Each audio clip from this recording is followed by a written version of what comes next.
केला बेचने वाली चुड़ैल।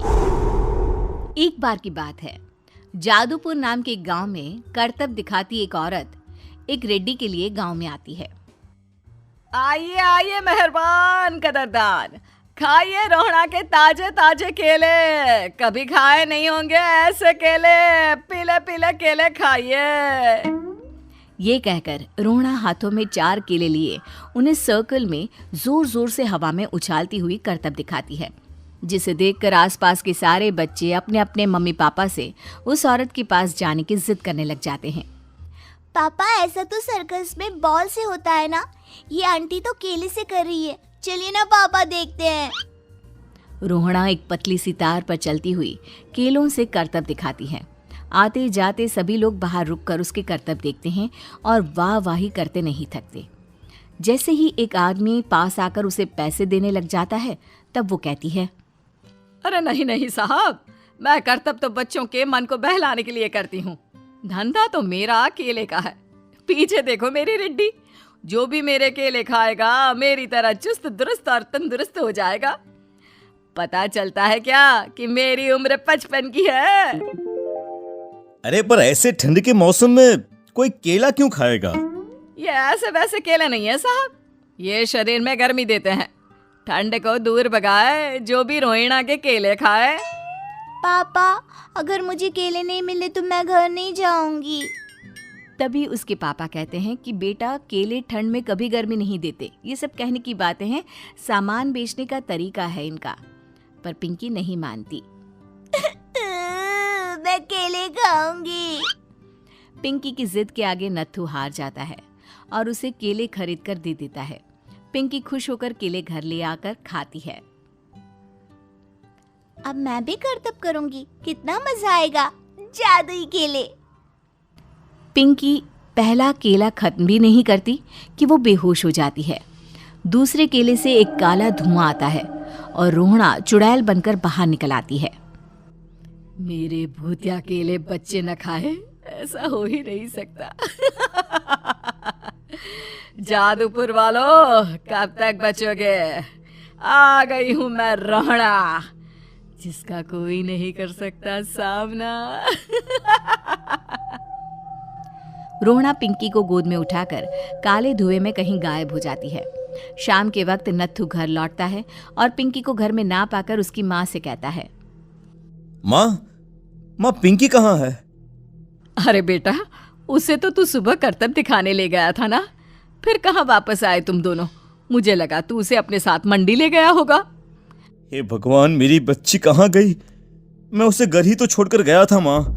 नत्थू गांव के घर कोने में अपनी बेटी को ढूंढता है, पर उसे वो कहीं नहीं मिलती।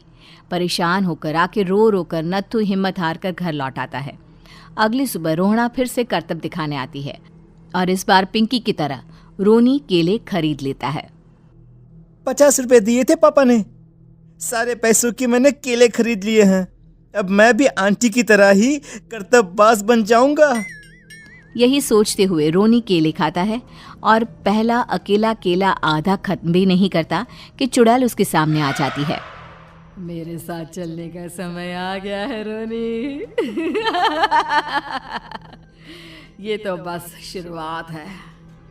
अब इस गांव के सारे बच्चे धीरे धीरे मेरे कब्जे में होंगे, एक बच्चा भी नहीं बचेगा। ये कहकर रोना रोनी को गोद में लेकर काले धुएं में अदृश्य हो जाती है।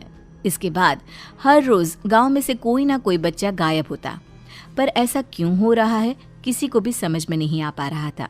रोज की तरह अपनी बेटी पिंकी की तलाश में नत्थू गांव के एक तालाब के पास बैठा रो रहा था।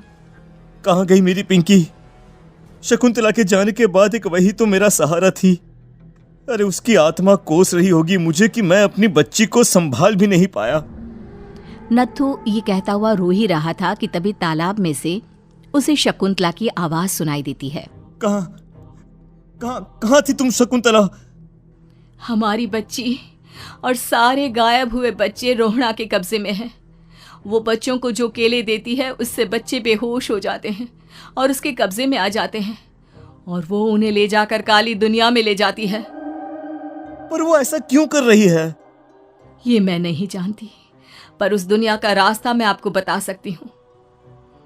जहाँ ये नदी खत्म होती है वहाँ एक केले का पेड़ है, उसके नीचे एक दरवाज़ा है, वहीं से रास्ता जाता है उस दुनिया का। ये कहकर शकुंतला की आत्मा गायब हो जाती है। गांव के सभी लोग झुंड बनाकर उसी रास्ते से काली दुनिया में चले जाते हैं और वहां देखते हैं कि सारे बच्चे वहां काम कर रहे थे। पापा मुझे ले चलो यहाँ से। पापा पापा। सभी बच्चे अपने मम्मी पापा से लिपट जाते हैं। तो तुम लोग यहाँ तक आ गए? क्यों हमारे बच्चों को पकड़ लिया तूने? तुझे शिकार ही बनाना है तो ले, हम सब आ गए हैं, हमें खा ले। नहीं, मुझे बच्चे चाहिए। मेरे बच्चे के बदले तुम लोगों के बच्चे। क्या मतलब? मैं इसी गांव में रहने वाली एक औरत थी। केले की चोरी के इल्जाम में मेरे बेटे को गांव वालों ने इतना मारा कि वो मर गया। उसी दिन मैंने ठान लिया कि गांव वालों का भी वही हाल करूंगी। कुछ दिन बाद बेटे के चले जाने के दुख में मैं भी मर गई और मेरी भटकती आत्मा एक चुड़ैल बन गई। और फिर मैंने बदला लिया तुम सबके बच्चे छीनकर। बर्दाश्त नहीं कर पाए ना? सोचो मुझ पर क्या बीती होगी। हमें माफ कर दो रोना। पता नहीं ये किसकी गलती थी, पर हम सभी माफी मांगते हैं। हमारी खुशियां लौटा दो, तुम भी तो एक माँ हो। गांव वालों की बात सुनकर रोना का मन पिघल जाता है और वो बच्चों को छोड़ देती है। उसके बाद काली दुनिया बच्चों के लिए जादुई दुनिया बन जाती है। अब कोई भी कभी भी वहां आ जा सकता था।